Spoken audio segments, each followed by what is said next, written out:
Hello, everyone. Welcome back to the Karak with Mehreen show. I'm very, very excited about today's guest. She is a wonderful content creator who uses her platform to educate the world about the true religion of Islam. She is a Muslim American. She shares her experiences coming to the UAE. She tackles stereotypical views about this region and about Islam in general. She is truly a powerhouse. Let me please welcome Abbey Hafez. Thank you so much for that kind welcome. Wow, I'm blushing. Thank you so much. Yeah, no worries. Thank you so much for being here. I'm really excited. We're going to be talking about a couple of cool, interesting things today. We'll start off by talking a little bit about you coming to the UAE, your experience coming here. Then we'll talk about you becoming a Muslim, your experience with that. And then finally, we'll talk a little bit about the stereotypical views that the West may have of Islam and this part of the world. So let's begin. So we were just talking and you were saying that it's almost been 3 years since you moved to the UAE. So how has your experience been like so far? How has the journey been here in Dubai? Yeah, so coming here was a bit of a crazy journey. Actually, my mother, she didn't want me to leave. Like, she's like, I'm sure something bad is going to happen to you. Like, I can't let you go. You're going to get kidnapped. You're going to get, like, sold away. I'm like, what? But I went anyways. I mean, Yani, I'm sorry to my mom for like doing that, but also I had to do it because I felt in my heart that this was the path that I had to go on for some reason. So yeah, I came to Dubai anyways, and I loved it. And it was amazing. I feel more safe here than I felt anywhere in my life. And actually, my parents came to visit after that, and they love it They also. love it? So now, Oh, that's so nice. yeah, so they're not scared of Dubai anymore. So they saw the reality of it, and I think that they and a lot of Americans just have been maybe brainwashed or led to believe a lie about the Middle East in general. And so when they came to visit, they saw, wow, it's so beautiful. The people are so amazing. And they just really saw the reality instead of a lie that they were told. Wow, I love that. And one of my questions is actually how your friends and family reacted to you deciding to come here, and you just articulated that they were a little concerned because of whatever views they may have on that side of the world. Yeah. And so why did you even think about moving to Dubai? Like, what was the reason that came to you where you were like, no, even if I have this? Did you also have a fear before coming? Let's start with that. Did you actually have a fear before coming as well? No, not at all. For me, it was like, it was this pull in my heart that I had to go. It was, Interesting. I never had any fears about it, which is weird because I had never been out of the country. Like, I never left the country, and I just got my passport for this trip to Dubai. And Oh, you I didn't went even by have myself. a passport. I didn't even have a passport before this trip. And then so I traveled to Dubai by myself, first time out of the country, and stayed. Like, I literally didn't go back after this trip. So yeah, it was insane. Wow. That is crazy, but Yeah. that's so cool. So you just had this feeling that you had to move. And was there a particular reason you chose UAE? Yeah, actually, my husband was living here. So Okay, yeah. yeah. So that's why. Yeah. And can I ask how you met your husband? Yeah, we met on social media. So Okay. Yeah. Cute. Cool. So then I think it was just fate that probably brought you here. So that's pretty cool. Yeah. yeah, honestly, it's that's all I can say. Yeah. For sure. So that's cool. I love that, you met your husband, then you moved to the UAE, you got to experience Dubai. And of course, there are lots of things that are different here compared to the US. I want to talk a little bit about what was the biggest change that you felt when you came here? I kept hearing the adhan going off, and at that time I was a Christian, so it was like really weird. I kept hearing this. I didn't know what the language was at that time. I didn't know what it was saying. And I asked my husband, what is this sound? And he said, oh, that means that it's time to pray. And so it was like really weird, but also kind of beautiful. That I could see everyone start walking to the mosques at that time. And so it was really beautiful, like 5 times a day that people are starting to gather at these times with this sound to worship. So it was really beautiful to see that. Also, the biggest difference I saw is that everyone, or a lot of people, were wearing hijab, and specifically, like, a lot of the women were wearing all black with the hijab, and a lot of the men were wearing the white. Bandura, yeah. Yes. So I was like immediately shocked because of that. I had always like fit in, and I had never been like the person to stand out, or the, what do you call it, minority. So I was white, blonde, so I wasn't a minority by any means. So coming here to Dubai, like, I almost felt like I was a minority, like, because I was blonde, I was, obviously not from here. And a lot of the people I saw around me were like Emirati, they were wearing hijab, or they were, having the white kandora. So I felt like for the first time in my life that I didn't exactly fit in. So it was really weird. Like, I would get a lot of looks in the malls and things like that, and I didn't know why at first, but then I realized it's because, I'm coming from a different country. Maybe a lot of the people here, they're wearing things that are different than me, have different culture, and it was really interesting to be, put in a situation where, I'm maybe coming with a different background than them, and it was really unique to see, like, the roles kind of reversed in a way that I kind of felt like a more minority in a way, but obviously I can't really hold that title because it comes with a lot more than that. But did you feel uncomfortable? Sometimes, yeah. Sometimes, yeah, because I really felt like I was like looked at by so many people. Like, a lot of people would just stare in the malls. I mean, I still get that a little bit for sure, but now I just don't really focus on it as much because I don't think they're really trying to judge me. It's just that, like, maybe I look a little different. I'm super white, so it's like, yeah, so that's kind of weird here, just because it's like so many different nationalities here. So I think it's just, yeah, people are just curious.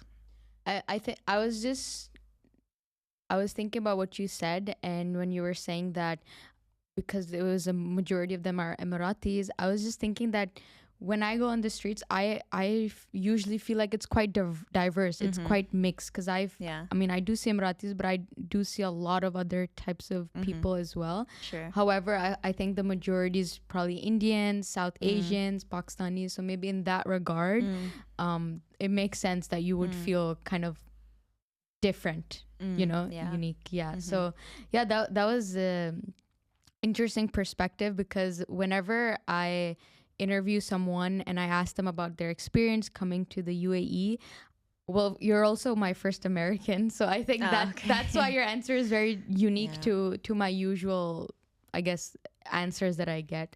And one other thing, so you moved to the UAE and it was a unique experience, very different, and now you've been here for almost 3 years. Is there something about the US that you miss? I mean, of course there are things, you grew up there, but what is something that really comes to mind when I mention US and that you still miss? Walmart. Like, wow. Yeah, Walmart. I did not expect that. Maybe like Walmart and Target. Like, there's just something about these specific stores. Like, they have stuff that I usually like to buy in US. So, like, I don't know if it's like a comfort place or something like that. Like, but we have Lulu here. Is that? Yeah, I don't know. It's like, I've been trying to look for a place that compares, but like, not to be like not to be like die hard, but like Walmart is like, and Target, they have their own unique flavor. I don't know what to say. Like, wow, I did not expect that. And also, like, I think Yeah. Walmart and Target, it's like its own experience. Like, Oh yeah. because I watch those videos and it's like Target Mm, shopping, like, mm. as if you're going to like a theme park. Oh yeah. Yeah, the So influencers really hype it up. But yeah, it's like, in my town in Michigan, it's such a small town. There's not really anything to do. Like here in Dubai, you can just go to a theme park, an amusement park, whenever you want. In my town, there's only Walmart and maybe a couple other restaurants. That's it. Like, so the fact that I miss Walmart, it's because that's all I had, like that and a bunch of trees and like some restaurants, and that's it. So, okay, that makes sense. Yeah. so that's why. What about nature? Like, what do you think of the nature? Is that something that you sometimes crave for? I mean, there are beautiful places here, of course, but it's different, right? Yeah, so the nature definitely is something I miss as well. I was living by a big lake with a lot of trees, and even my house was like on a plot with like a bunch of trees and nature behind it. So I definitely miss like the trees, the grass, the lake, the fresh water. Just being in your town, you miss certain things. Yeah. That you don't notice until you leave. So Yeah. yeah, I miss it. But from the other side, there's also just like really amazing stuff here in Dubai. I'll say there's more like man-made attractions, which is really nice. But also, if you really try to look for it, you will find so much beautiful nature. Yeah. The deserts, you can go on the desert tours. And there's also the ocean, obviously, is really beautiful. So yeah, if you want to find the nature here, it's so easy to find it. Yeah, it's a little bit of effort, but you can. Yeah, and I love the deserts here. Like, Yeah. it's such a vibe going to the desert. Have you ever like gone there for like a bonfire with some karak? Have you? I mean, no, but actually, funny you'd mention it. I think tomorrow Oh, you're doing I'm it? going to go with my husband. So That's exciting. Yeah. You're gonna have so much fun. But yeah, I love the deserts here. I think it's just a different type of nature, and maybe there's a little bit of effort that's required, but you will find it. And like, I come from Alain, it's the green city of UAE, and there's lots of trees there. There's like mountains there, so you just have to find it, I guess. Yeah. Yeah, that's for sure.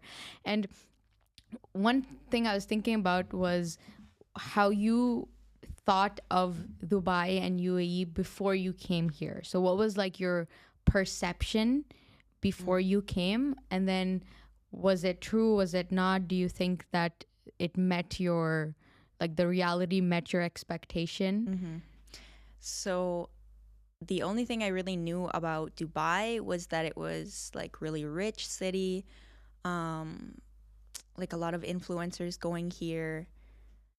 I guess this kind of stuff. And from the other side, of course, I had some stereotypes to kind of work through. Growing up, I was kind of fed the lie that the Middle East was a war ground, and that's all it was. Like, I was picturing like broken buildings and just like war and tanks driving around and these things. Because why? The only thing we were really shown about the Middle East on the news and TV was this, the war areas, or, even if it's not even happening now, like they would show us things from before and that's it. Like, they didn't show us the beauty of the Middle East. They didn't show us the people. They didn't show us how kind the people are here. Like, it's like even better than Southern hospitality, which is something like really big in the US. Like, Middle Eastern people are above and beyond. And so that is definitely something that I found here, that I was really shocked by how many lies I'd been told, and I kept uncovering them, like day after day being in Dubai. These lies, I kept recognizing them and realizing, wow, like so many things they've been wrong about. So it's been kind of sad, actually, realizing that and kind of unwrapping those lies. But it's also been amazing because now I get to share those things on social media and really show people the truth. That, oh my god, I love that, and it's so powerful what you do, your content, and coming from someone who lived in the US, is an American, but is open to the idea of, or like, or has moved to the Dubai, experienced the environment here, and is openly sharing her actual authentic experiences. Like, it's so powerful. So honestly, I love what you do. When I first came across what you do, I was just like in awe, because it's so appreciative. And from some, for someone who was born and raised here, I'm a Pakistani, but born and raised here, I love the UAE, I love the Arab world, I love Pakistan, I love this side of the world, and I love my religion as well. And for someone who, when I've gone to the US, I've been asked lots of weird questions. And I know it's not all of the US, of course not, but I've been asked lots of weird questions, and sometimes I just don't know how to respond or how to correct the other person, you know what I mean? So it's so powerful what you do, and thank you for that. But and as you were saying that you were kind of fed perhaps some lies, I want to dig in a little deeper in that, and I want to ask, why do you think this came to be, this kind of discrimination against Muslims, against the Arab world, this kind of perception? Why do you think it originated? I think a lot of it is fear of the unknown. The human mind is kind of built to fear what it doesn't know. And I think after 9/11, that was like the big hit, because people really started to fear Muslims and to fear the Middle East, based on the news really building up this image that, oh wow, this person did that, so that means all the people in the Middle East and all Muslims are bad and violent. And people really believe that, and they raised their kids believing that, and their kids were raised to raise their kids believing that. So when a lie like that is so deeply embedded into your mind, you start to build your whole life around that lie, and it starts to become part of you. And even now I'm still unwrapping those lies. Like, for me, coming here to Dubai, I thought I was pretty open. I didn't think I was someone who discriminated based on skin or religion or culture, but I still had these subconscious things that I didn't realize. Even now they're coming up, and I'm like, wow, I thought that about the Middle East before, but it's really like this, you know. And it's a blessing that I have that opportunity to really see for myself, which a lot of Americans, they don't have that opportunity. So that's why a lot of Americans, they stay in these these mindsets where they've been brainwashed, because they don't have the opportunity to travel to Dubai like I do, or somewhere else in the Middle East. So yeah, I think if more people had that opportunity to really see for themselves, that they would start to unwrap that too. And do you think that the media, so for example, the media, that of course they showcase one side of the Middle East, but the true side, like the people and the way the people are, you were mentioning that that's not captured perhaps in like news channels, but even in social media, is that not really as accessible there, that side of social media? So actually, when I moved to Dubai, like my what I saw on TikTok, it changed. You know, based on the location, what you will see changes. So when I came to Dubai, all I started to see was like stuff from the Middle East, and I was like, it was really weird, because what I used to see is only, you know, people who looked exactly like me, and that's all I saw. And so then when I moved to Dubai, what I saw on social media was only people who didn't look like me. You know, they're wearing hijab, or they're, you know, speaking Arabic, or they're, you know, they come from a different culture. And so even moving here, my social media changed. So I realized that people who are still living in US, they're so sheltered, so cut off from the rest of the world, that even their social media is only showing people who look like or live in the same areas as them.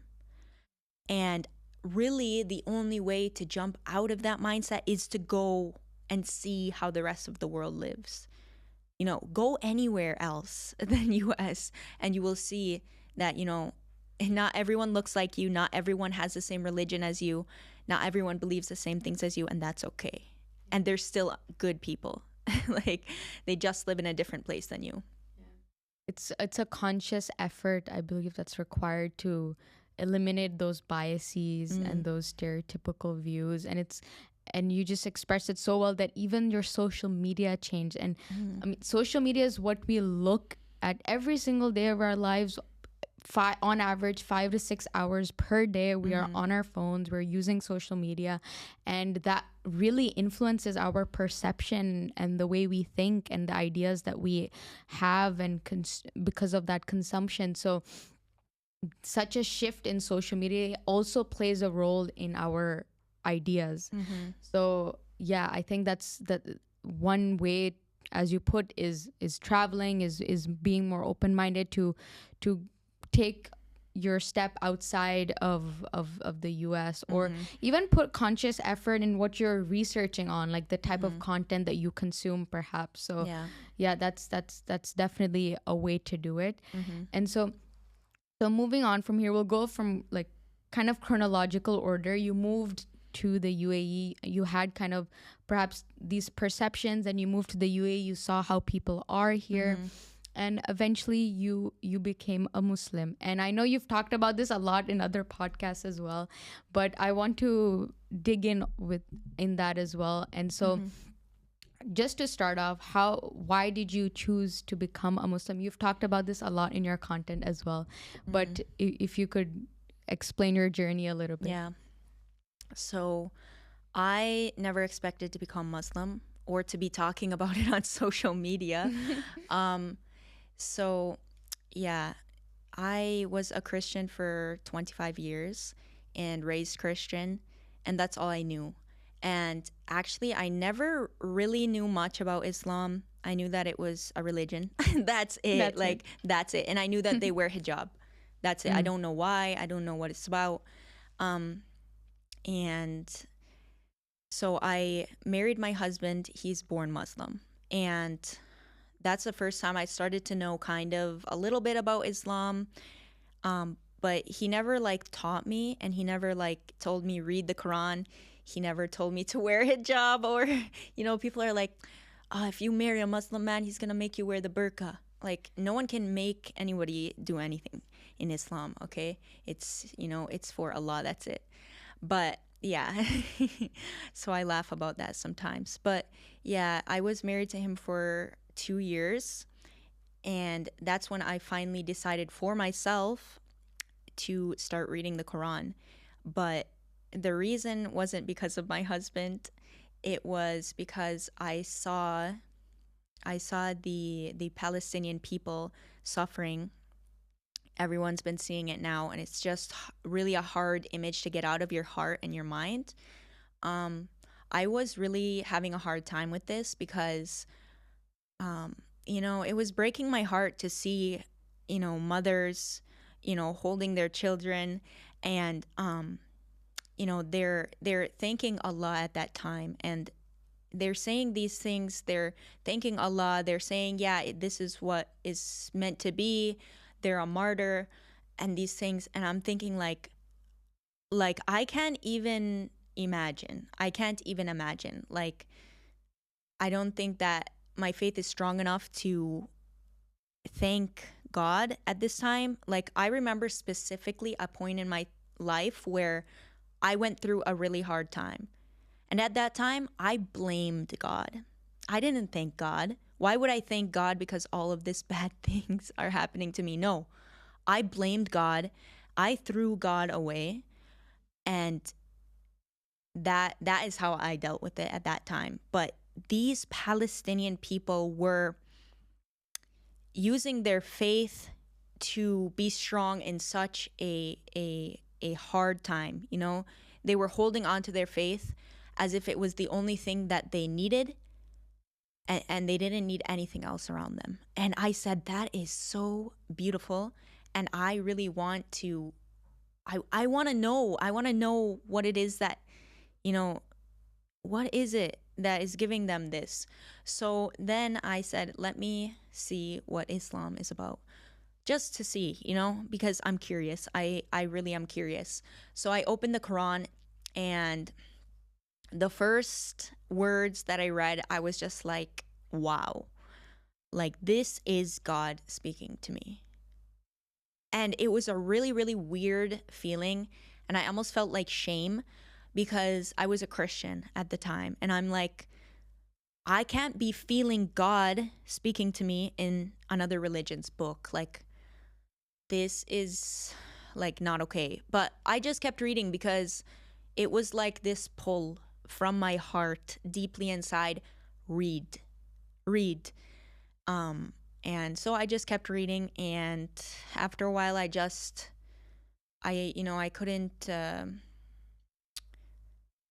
deny it anymore. And then I felt the same pull to start trying the way that Muslims pray. I said, oof, I can't do that. I'm a Christian. I can't pray like a Muslim. Like, that's too much. Like, yeah, I can read the Quran, but I can't pray like a Muslim. And then I said, I can't. I have to do it now.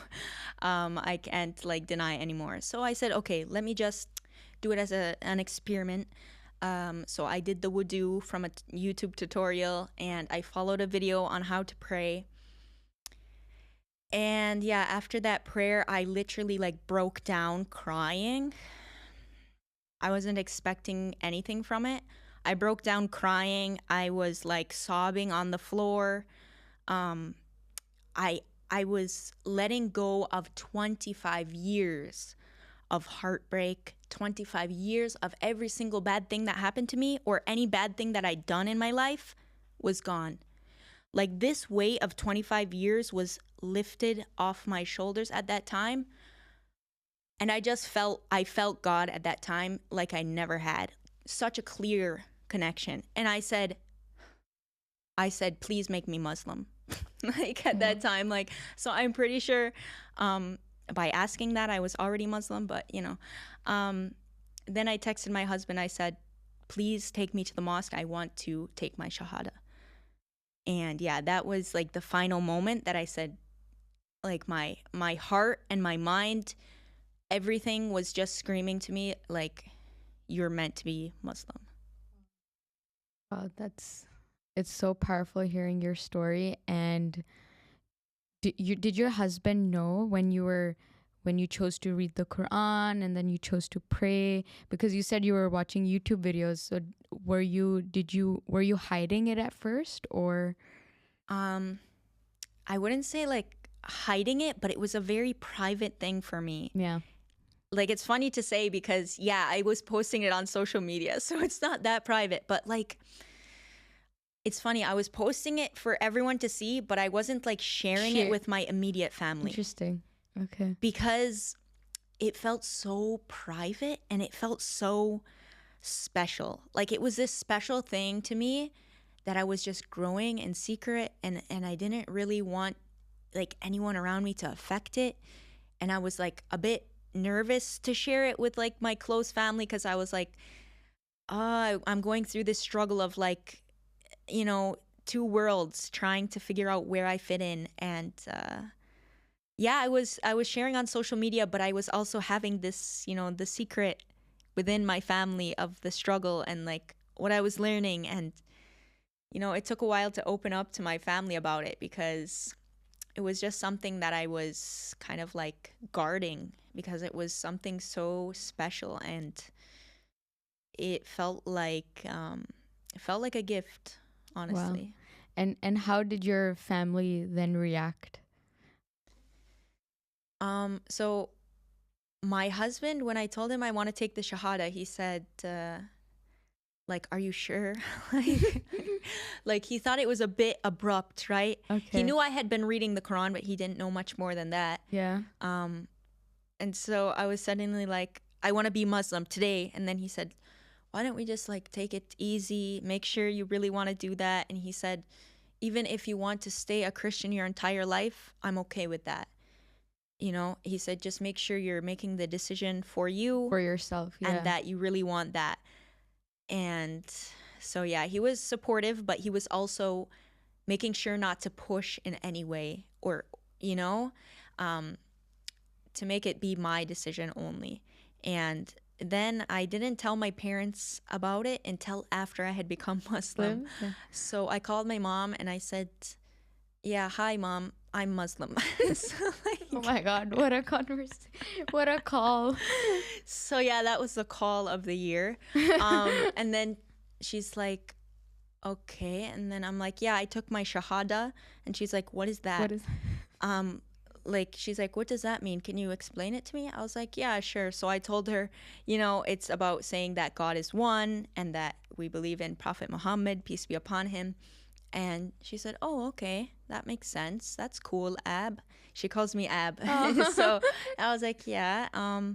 And she's like, I'm really happy for you that you found your path and that, you know, you're happy. So it was really nice to hear, since my family is like very Christian. Like, and they're you know, religious. they're very religious, and obviously they raised me Christian. My grandparents are Christian. Everyone I knew was Christian.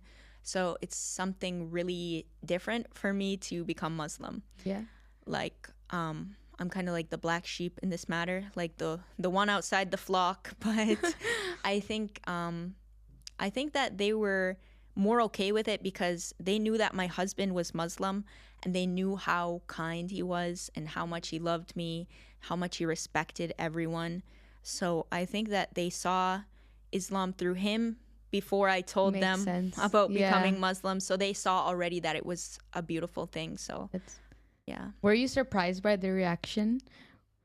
Were you nervous when you told your parents particularly? Yeah, I was a little bit nervous because, you know, as a kid, you want to please your parents, right? You want Yeah. to do what they say. You want to, you know. But I had to do this for me, Yeah. you know. Just like when I came to Dubai, yeah, I know my mom wasn't happy. And I know she was just trying to protect me. And I know becoming Muslim, it's something so different. So I was really scared that, you know, she's not going to be happy with me. She's going to be upset. Maybe she'll cut me off. These kind of things were swirling in my mind. But at the same time, I know that she loves me. And so I was pretty sure that, you know, she's going to respect what I want to do. And I was right. So, alhamdulillah. Wow, alhamdulillah. Yeah, that's so beautiful. And I love the fact that you had a supportive environment around you. I think that is so important because this is a huge decision. It is for yourself, for sure. Yeah. It is for yourself. But obviously, when you tell the people around you, you would feel nervous and you would want them to support you. And so having that is so beautiful. So I'm really happy that you had that. Yeah. And so I know you were saying that this was like a pull that you had and you felt this connection, so beautiful. And so one question when I was thinking about this was, you were talking also a little bit that when you started praying, you had this kind of, was it guilt that because you are Christian and you are performing, I guess, a different religion's prayers. So when you did eventually become Muslim, did you ever feel any kind of guilt thinking back that, oh, I was a Christian, that I left, I guess, a community behind, or you know what I mean? Did that guilt ever come across?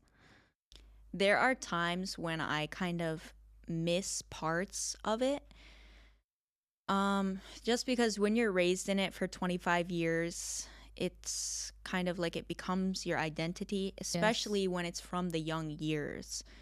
It kind of like intertwines with your childhood, with your family life.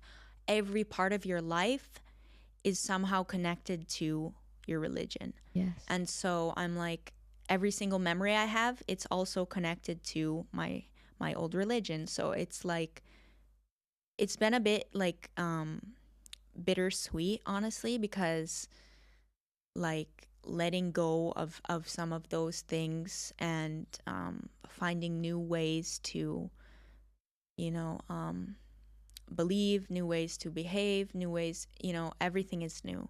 So it's, sometimes I miss some of the things, but from the other side, what I realized for me is that I was searching for something so deep, and for me it was a bit surface level what I had found in Christianity for myself at that time. I wasn't able to get that deep connection, one-on-one connection with God that I wanted. So I always had a connection with God, but I didn't know how to make it stronger. I didn't know how to, get that one-on-one. And by becoming Muslim, now I have that method. Every time I'm doing the salah, it's like I'm directly connecting with God. And this feeling is like, I would give up all of that. All of those, like, the memories that are wrapped with the religion, like, I can look past that now, because I'm like, I have something so much more. It's something deep in my core that was missing, and now it's filled. Like, this is so much more important to me than all the other stuff that I may have missed. Wow. And can we talk a little bit about what are the things that you do miss or did miss, and how you navigated through that? Yeah, sure. So I guess part of it is like the community. I was going to like a church group. I had friends at church. Every Sunday we would all gather, for church. And so it was like a weekly thing that I could always count on, a community. And so at first I was searching for that a little bit. I was feeling a bit lonely. But I do have like a blessing that I have this platform, and that I did meet amazing people through this platform.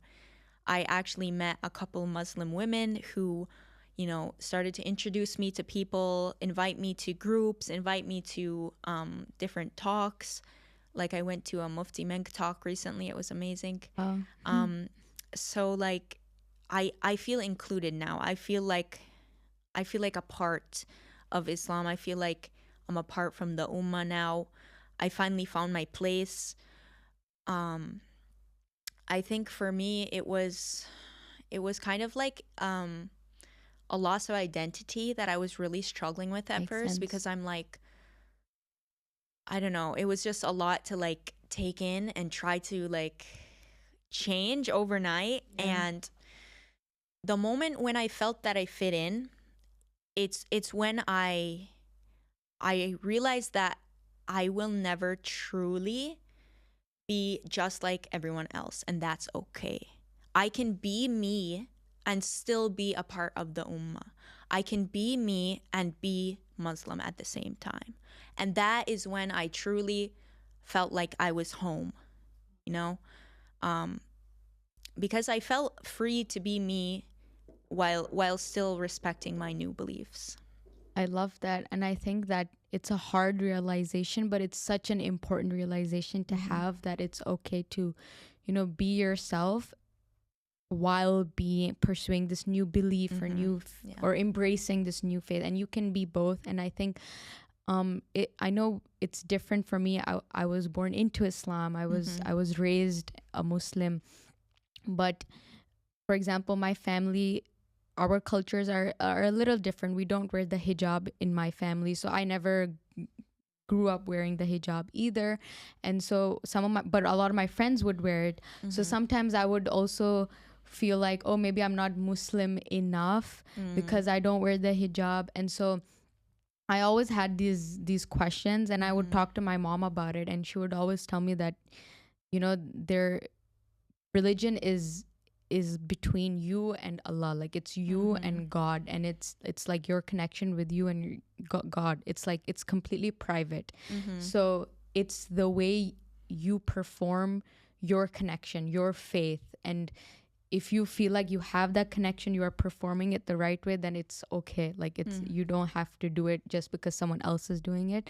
And so that was also something that it took some time for me to realize that.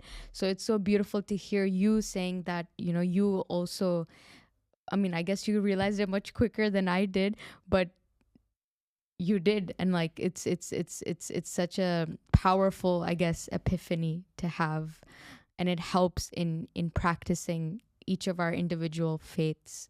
So one thing that when you were talking about how there are lots of different changes that you had to obviously embrace because you turned Muslim, there were lots of different things, cultures that you had that before. So what were some of the biggest changes that you had to embrace? I know you've talked about this as well in your content, but I wanna, if you could give me a little bit of idea of the biggest changes that I guess you went through. Yeah, for sure. Praying 5 times a day. As a Christian, it's kind of like you pray when you want to, you pray when you need something. At least in my experience, I prayed when I needed to or wanted to. I would thank God, but I never actually prayed the way that Muslims pray to be, you know, like a ritual prayer 5 times a day. I never had this kind of you know, thing that I did every single day at a certain time. So coming into Islam, it was like kind of a shock. Like, what do you mean I have to wake up at 5 in the morning and wash my feet and pray, put my face on the ground? But alhamdulillah, like, this is the most amazing feeling. The Fajr prayer is subhanallah. It's subhanallah, so beautiful. The feeling of putting your face on the mat is something so beautiful. Like, you're truly humbling yourself before God. You're truly connecting directly to God. You are just like making yourself a better person through this act itself, because you're showing the world that, you know, I respond to my creator. You know, I am not in charge of everything in my life. I have a guide. It's really a freeing feeling also to know that not everything is on my shoulders. Like when I did that first salah and those 25 years of stuff went off my shoulders, I feel that every single day, 5 times a day. Like yeah, when I'm going through traffic and I get upset and I this and that, all of that is adding up on my shoulders throughout the day. Then I pray, and when I bend down for the ruku, it slips off my shoulders. You know, like subhanallah, like even the movements in the prayer all have a purpose, and you can feel it as you're going through the movements. And there's something beautiful about combining the movement with the spiritual element of saying these words and worshiping Allah through the movement. Because something about combining the heart with the mind with the body is just it's giving such a powerful experience. For sure. Yeah. And you were mentioning that it's this connection you feel when you put your head on the mat, the sujood. And I think that yeah, I completely agree. Like that feeling it really humbles you, and I think that posture itself is just a very, I don't know, it really connects you deeper, I guess. I don't even know how to explain it, but I completely understand what you mean when you talk about that specific posture and all the different movements within the prayer. So I love that you were mentioning that this was a big change for you, but as you embraced the change, you liked it, like you relished it. So that's so beautiful. And you know, we talked a lot about the beauties of Islam, and it's definitely, it's of course it is beautiful, and there's so much to learn from. There's so much wisdom in all religions, of course. One thing that I wanted to ask was, is there something that you are kind of unsure about still? Or, I mean, we all have questions in our faiths. We all do. That's normal. And so are there some unanswered questions or questions that you're still figuring out to this day about Islam? I think that the journey of being a Muslim is a lifelong one. And that's the really beautiful part. You never truly will know every single little thing. And that's what keeps your mind and heart open to learning, to reading, to understanding. You know, it's a lifelong journey. Recently, I have been learning a little bit about the Hadiths. And when I first became Muslim, I said, okay, I'm just going to focus on the Quran at the start because it's a lot of information. So let me just start with the Quran and go from there. So I started now to look a little bit into Hadiths, and I realized something. At the beginning of becoming Muslim, I was scared to, look at the Hadiths and everything in Islam in its entirety because it was a lot. And I thought, wow, these are so many rules, so many restrictions, so many do this, do that, do this, do that. But now that I came to this point in my journey, I look at it as something you can add to your life that's beneficial. Like, I recently started learning about like making dua in the rain. And I'm like, that's so beautiful. And like that is in the hadiths, like talking about the rain and making dua. And I'm like, it's beautiful. Like for me, the hadiths, it's adding, beauty to Islam. It's adding, different things that you can add into your life that's going to bring you more remembrance of Allah and more beauty into your everyday routine life. Like imagine I'm just making the breakfast, there's a dua for that. Like I'm entering my house, there's a dua for that. I'm leaving in my car, there's a dua for that. I'm going to sleep, there's a dua. Like there is so much beauty in every detail in Islam. Like it's not about restriction, it's about adding more and more beauty and adding Allah into every area, every nook and crevice of your life. Yeah, I love that. And I think it makes you, I think, more aware of the little things during your day. Like you are more aware of when you're driving, you're more aware when you're eating. I think it, like all those daily rituals or routines that you have, you just become more present within them. Yeah. So I think there's that extra layer to that. So when you were saying that when I asked about the questions, so did you mean that this was something you were unsure of, or you just felt like it was too restrictive? Is that why you felt like it was like a question unanswered? Yeah, for me at the beginning of becoming Muslim, I wasn't sure about the hadiths because I had only really heard about the Quran. So I was like, what are hadiths? How are they used? Is this like a lot of restrictions? Will I feel too restricted with all of this? And then I started to realize that it's adding beauty into your life. It's adding,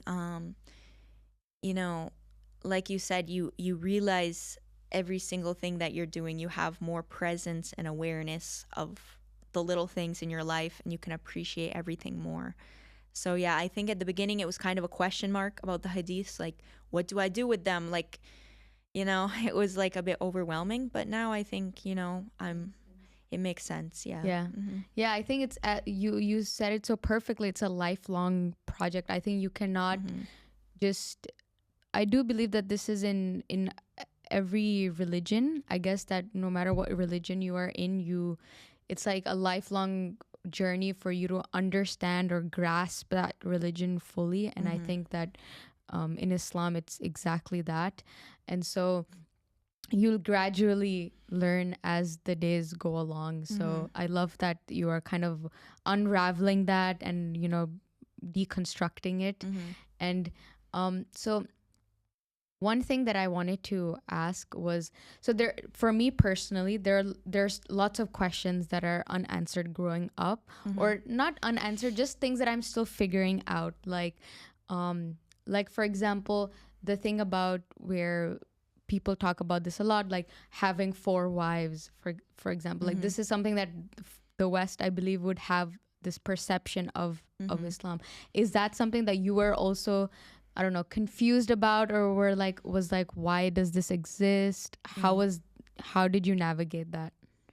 Yeah, actually, I had a lot of these kind of questions before becoming Muslim, but I took my time and I researched every single question. Like every like verse that people were sending me that I was a little unsure about, it seemed a bit problematic. I would go and I would read the context. I would, read the history, the background, this source, this source. I would cross-examine this source and this. I took my time, like, until I really understand what does this verse actually mean and how are people taking it out of context. And yeah, so any question or concern I had, it was quickly answered by learning about the verse and what it really means and the context. Like, there are some verses that may seem violent up front, but they're actually talking about the context of a war where they were attacked first. Like, these kind of things are so important in the context. Like, if you say, oh, this kid punched me, but it's because, like, you punched him 6 times before that, like, that's important context. Yeah. So, yeah, it was, I had a lot of questions at first, but I started to really research and unravel those, especially about the wives part. Yeah. I'm like, I knew a little bit about that before. I had known about it, but I didn't know why. And once I started to realize the reasoning behind it, that there are restrictions, there are certain rights, and also that the first wife needs to know about it and agree with it, or she can agree to divorce.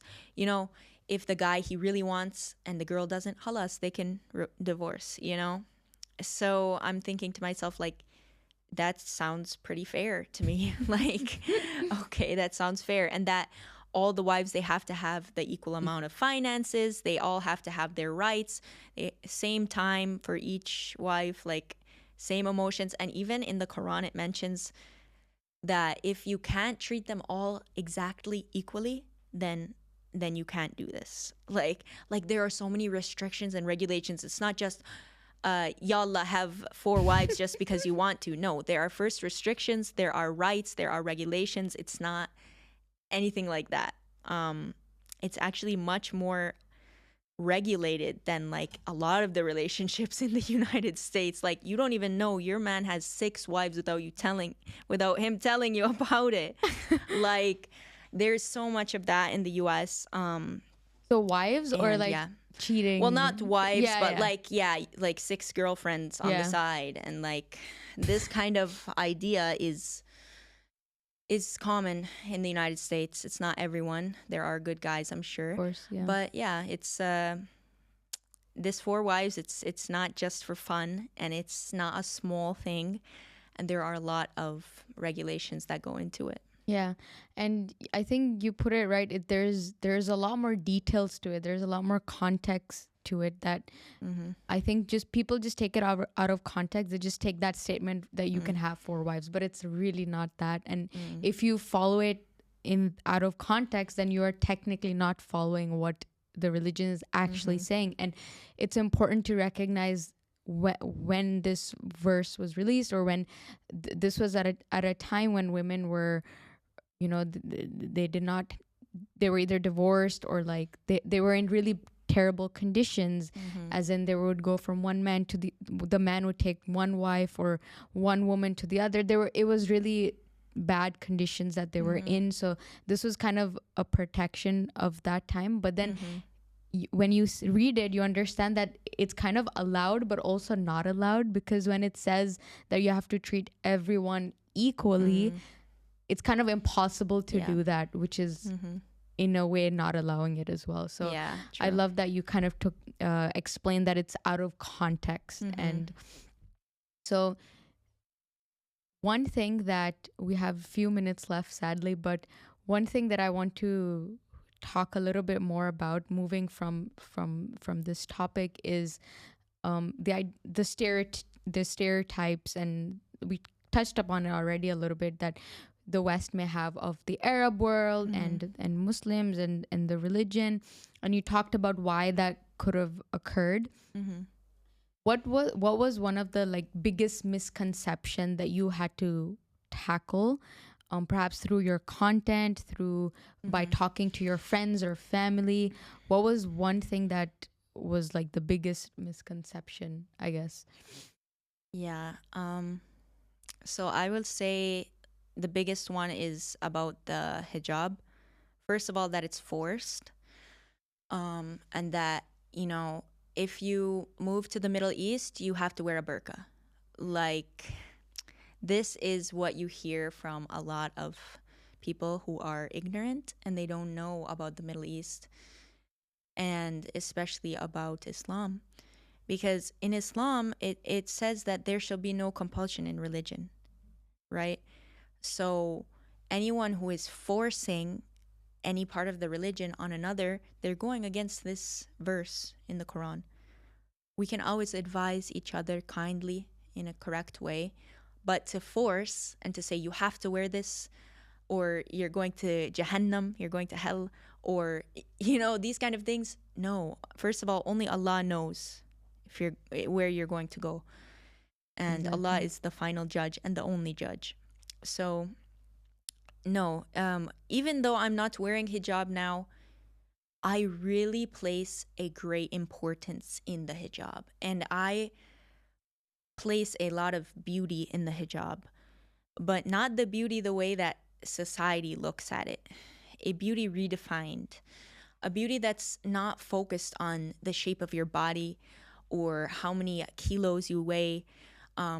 It's a beauty that looks at your heart, your soul, your character before seeing any part of your body. Like, it really focuses in on your heart and who you are as a human being.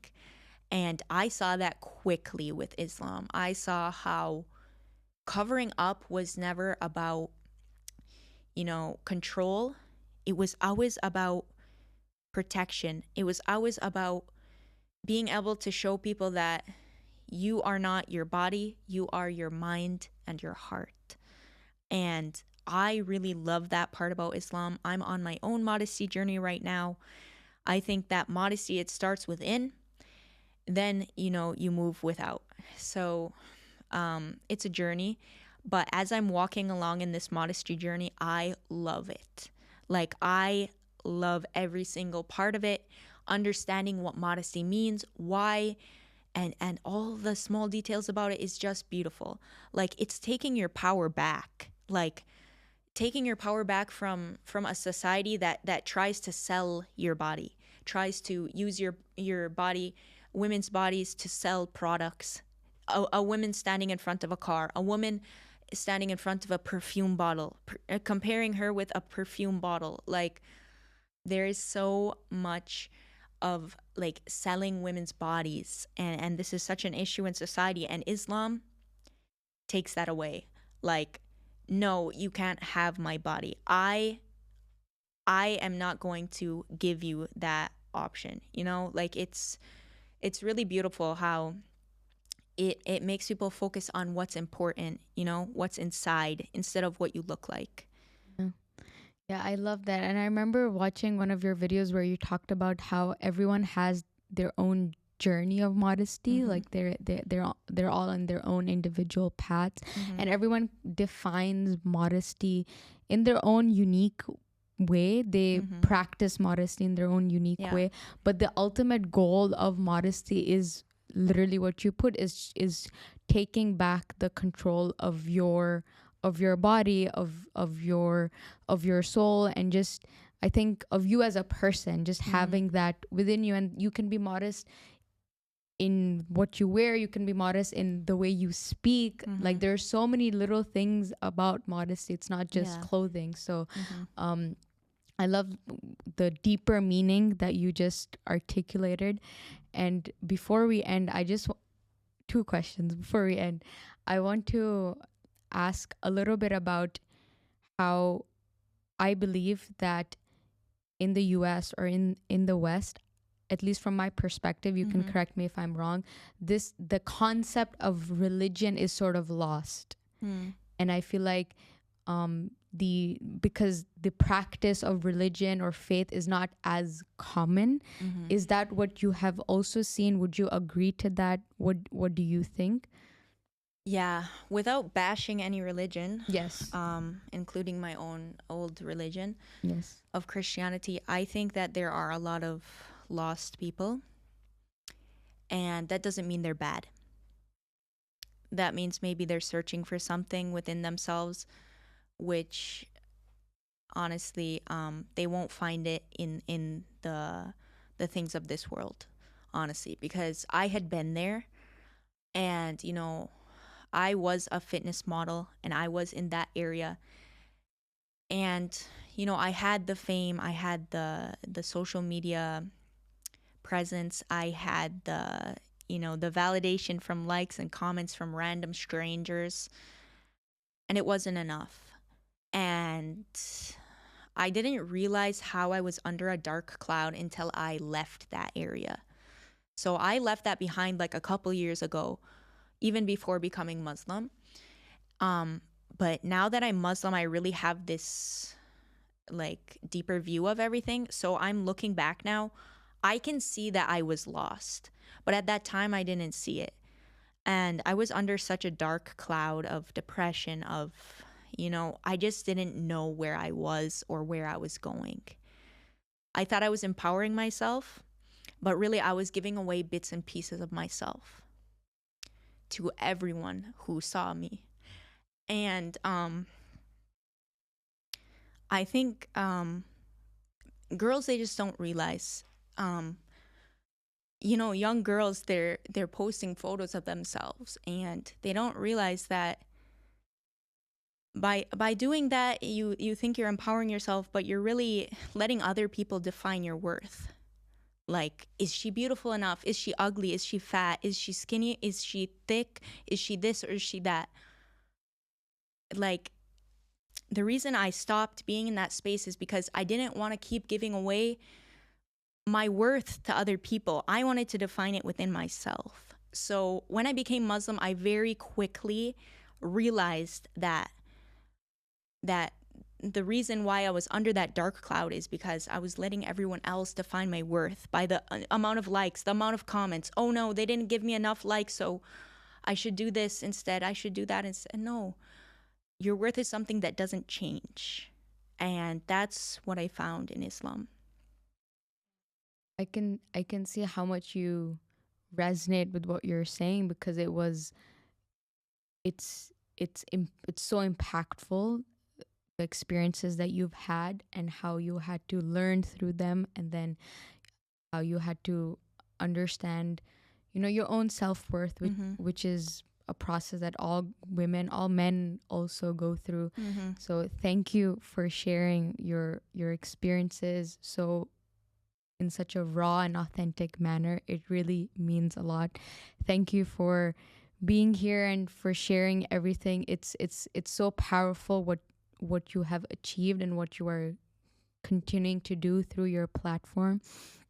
I think that the very last question that I would like to end this episode with is particularly about the importance of religion, and I'll share my opinion, and then I'd like to ask yours. And when I talk about religion, I've always had conversations about religion versus spirituality. And I always think that whether you are religious or whether you are spiritual, even if you're not religious, like you don't follow your faith, but you are a spiritual person, I think the whole objective of religion and spirituality is to connect with yourself, connect with your soul, is to have a deeper purpose and a deeper meaning. Because at the end of the day, we are human beings. We all get lost. We all get confused. We all get pulled in all these different directions. And religion, spirituality, faith, all of this helps us in, I guess, figuring out our direction or sticking to our path. So that's how I see religion, spirituality, all of these things. Why do you think religion is important? For me, religion is like a compass. Um, Honestly, without it, I feel a bit lost. And I mentioned this before, I didn't feel that I had a purpose before, and I kept searching for it. Am I supposed to be, a veterinarian? Am I supposed to be a police officer? Am I supposed to be this?